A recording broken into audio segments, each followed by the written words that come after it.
పార్టీని ప్రభుత్వాన్ని సమన్వయం చేసుకుంటూ పనితీరు ఆధారంగా పార్టీ శ్రేణులకు ప్రాధాన్యత కల్పించాలని ఏఐసీసీ కార్యదర్శి సంపత్ కుమార్ అన్నారు.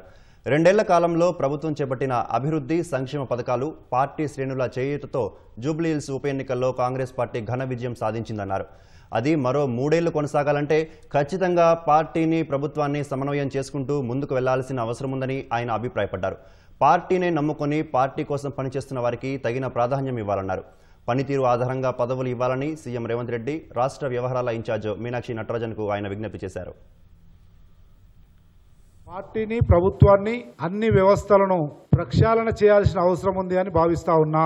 కింది స్థాయి నుంచి కాంగ్రెస్ పార్టీలో ఎన్ఎస్ఏ కార్యకర్త నుంచి ఎదిగి ఏఐసీసీ కార్యదర్శి వరకు శాసనసభ్యుడిగా పనిచేసిన అనుభవంతో గౌరవ ముఖ్యమంత్రి రేవంత్ రెడ్డి గారిని, అదేవిధంగా పార్టీ పరంగా ఇన్ఛార్జ్ అయినటువంటి మీనాక్షి నటరాజన్ గారిని ఇద్దరిని విజ్ఞప్తి చేస్తా ఉన్నా.